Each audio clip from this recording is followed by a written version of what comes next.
The stars shone like icy fire across the endless void of the Iridian expanse, a sector of space untouched by any human settlement. Yet tonight, a small human ship, the Endeavor, hummed with quiet life as it glided between the jagged remnants of a shattered planet. Its pilot, Captain Elias Kane, leaned over the console, staring at the holographic map. The Iridians, a race of towering, crystalline beings, had declared his kind extinct, or at least incapable of surviving the expanse. But Elias was alive, and he had a plan. For years, the Iridians had dominated every frontier in this quadrant of the galaxy. Their weapons were legendary, feared across dozens of star systems. Plasma lances that could pierce starship hulls as easily as paper, gravitational disruptors that twisted the very fabric of space, and energy shields that nullified all known forms of attack. No weapon works against an Iridian, their generals would boast. Elias knew better. He was a human, yes, fragile by any interstellar standard. But fragile didn't mean powerless. The mission had started 6 months ago. Humanity's scouts had discovered a relic, a small planet hidden in a temporal rift, housing a resource capable of disrupting the Iridian energy matrix. If Elias could harness it, the legends of no weapon works could be rewritten. And if he failed, well, he knew what failure meant.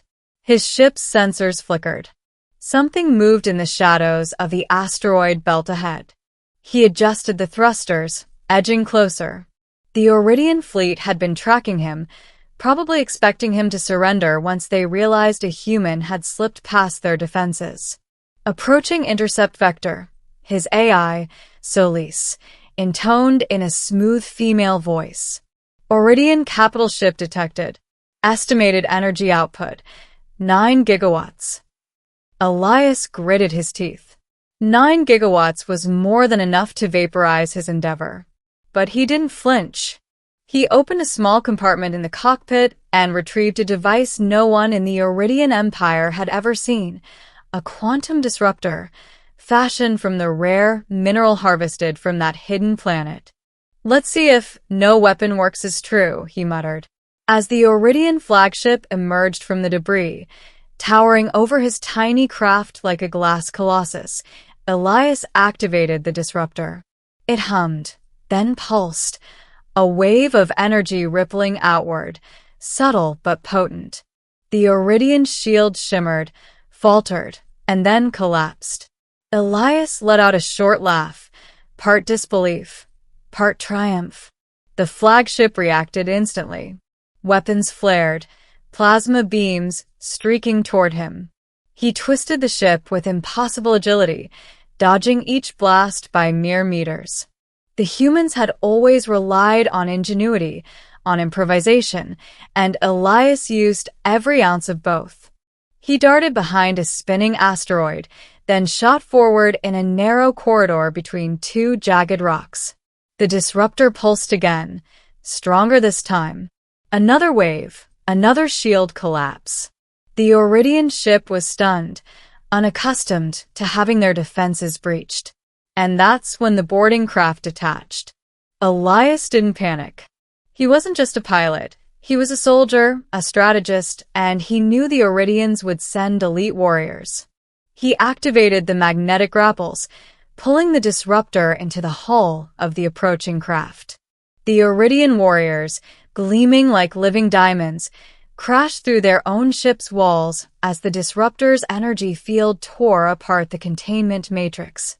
Sparks danced in zero gravity as alien screams echoed.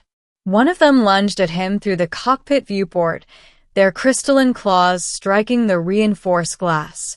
Elias fired the disruptor's secondary pulse. The claw shattered, sending fragments scattering across the cabin. He could feel the vibrations through his seat. He adjusted the controls, steering the Endeavor in a spiraling ascent toward open space. It was then that he realized the true challenge wasn't the Iridians' weapons, it was their mentality. They had never faced a human willing to adapt in real time, willing to risk everything for ingenuity over brute force. They expected surrender, fear, obedience. What they didn't expect was defiance. Hours later, Elias drifted near the Auridian homeworld. The planet glowed with massive energy grids, each node capable of obliterating entire fleets. He knew attacking directly would be suicide, but with a quantum disruptor, he had leverage. He broadcast a simple message in the Auridian universal dialect. No weapon works, but humans adapt. Withdraw or be erased. The silence that followed was almost unbearable. Then, a crackling response. You are insignificant. Surrender or perish. Elias grinned. Yeah, that's what they all say.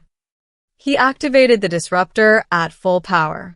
It resonated across the energy grids, a silent song of destruction, invisible but deadly. Energy nodes overloaded, not with explosions, but with systemic collapse. Shields went down, weapons fizzled. For the first time in their history, the Auridians were powerless. And yet, they didn't attack him. Instead, they observed, intrigued. This was the heart of Elias's plan, not mere destruction, but demonstration. Humans were unpredictable. Humans didn't just use weapons. They invented, improvised, and adapted. The Auridians had built their entire civilization on the assumption that they were unchallengeable. He shattered that assumption. But then came the complication. The disruptor, while effective, had a side effect. It created feedback in the very fabric of space around the Auridian system. Time anomalies began to ripple, causing spatial distortions. Elias's sensors went haywire. One moment, he was in orbit. The next, the stars themselves twisted, folding like paper around him. Solis alerted him. Temporal instability detected. Device integrity at 30%. Recommend immediate withdrawal. Elias cursed under his breath, pulling out fast. He engaged the emergency thrusters, diving into a narrow temporal corridor. The Endeavor twisted and jerked, reality bending around the hull. Stars stretched into lines, colors bleeding across the void. Then, just as suddenly, it stabilized. He was outside the Auridian system. The planet behind him glimmered, peaceful once more. He glanced at the disruptor. It was burnout, a lifeless husk of what had been a universe-changing device. But it didn't matter. The point had been made. Humans could challenge the unchallengeable. Weeks later, Elias returned to human space. Reports came in. The Auridians were hesitant, their fleet scattered, unsure how to respond to a species that had broken the rules of engagement. Entire human colonies that had been under threat suddenly experienced a reprieve. It was a subtle victory, yet monumental. In a dimly lit conference room on Earth's orbital command station, Elias faced a council of human leaders.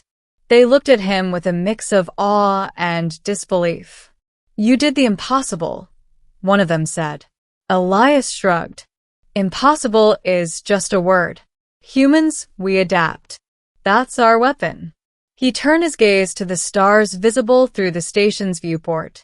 Somewhere out there, the Auridians were reconsidering everything they thought they knew. Somewhere out there, a new era had begun, not with a war won, but with a lesson learned.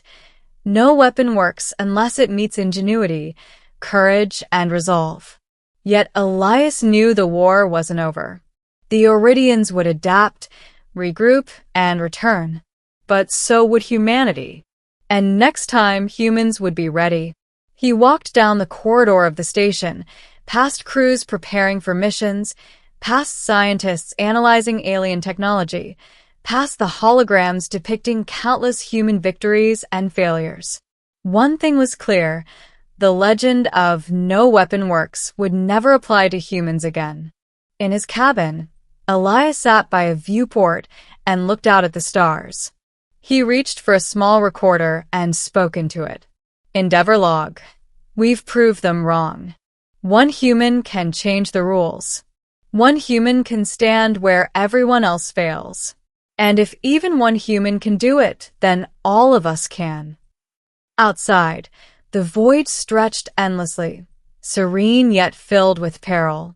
But Elias Kane, human among the stars, knew one truth that no weapon, no army, no empire could erase. Adaptability was the ultimate power, and humanity was just beginning to show it. Elias sat in the quiet hum of the Endeavor, drifting through the void, the remnants of the Iridian system fading behind him like a shattered dream. The quantum disruptor was spent, its energy drained, a relic of a war no one yet knew had begun. He exhaled slowly, letting the weight of what he'd accomplished settle in. For the first time in months, he allowed himself a moment of calm. Yet calm was fleeting in the expanse. A warning ping lit up his console. An Iridian scout had detected the disruption's ripple. The tall, crystalline warriors would return. But Elias smiled. He didn't fear them.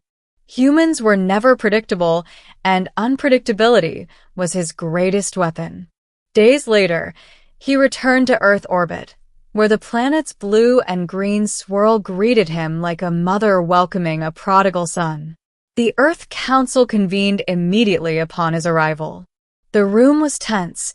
The fate of human colonies in the expanse hung on every word.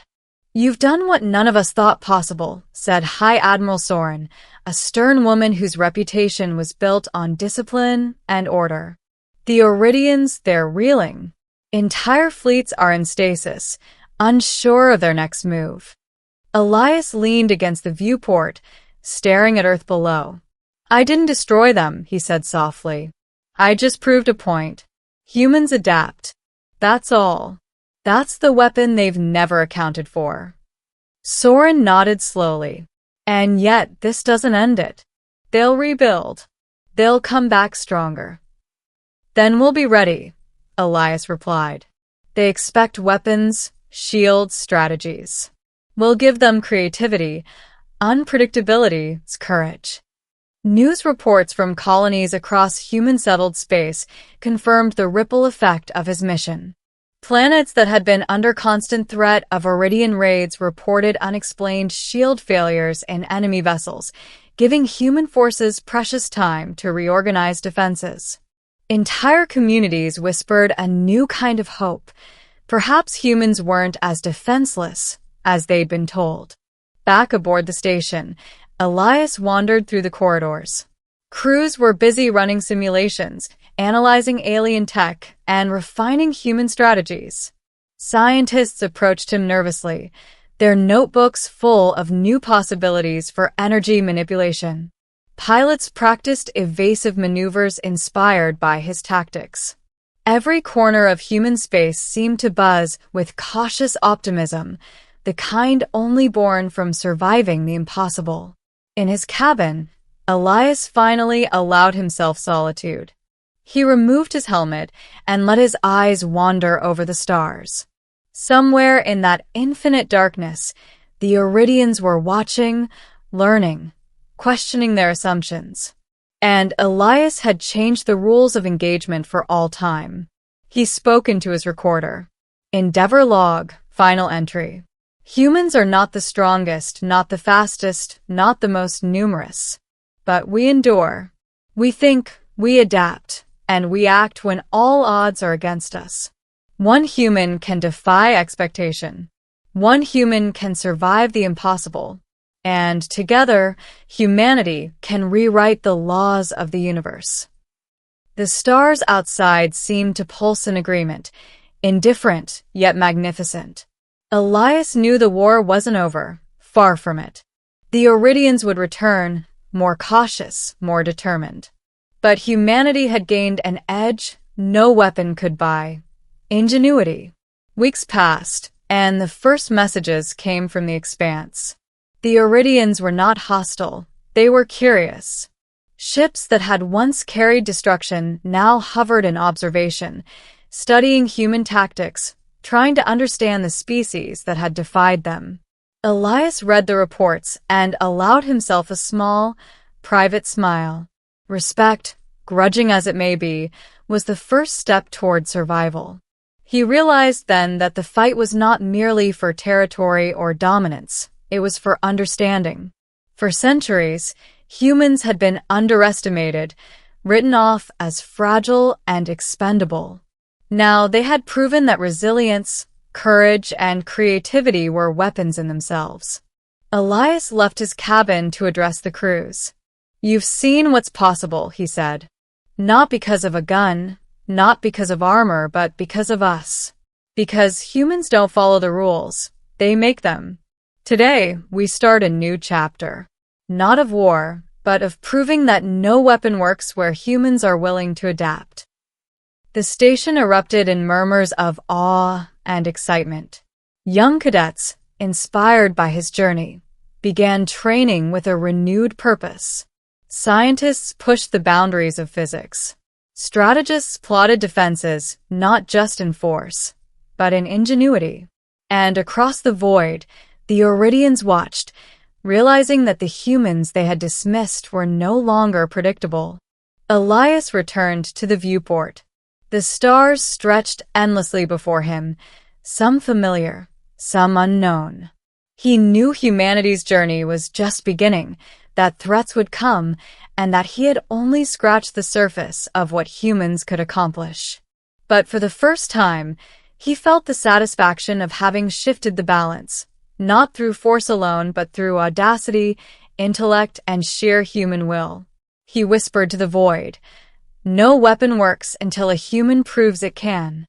And somewhere in the vastness of space, the universe seemed to pause, as if acknowledging a new truth. Humanity was not to be underestimated. Humanity could not be contained. Humanity could endure. With that, Elias Kane turned the endeavor toward the next frontier, ready for whatever the universe would throw at him. Not as a lone human against the impossible, but as the harbinger of a species that refused to be defeated. For the Oridians, the legend of no weapon works had been shattered. And for humanity, the stars were finally theirs to challenge.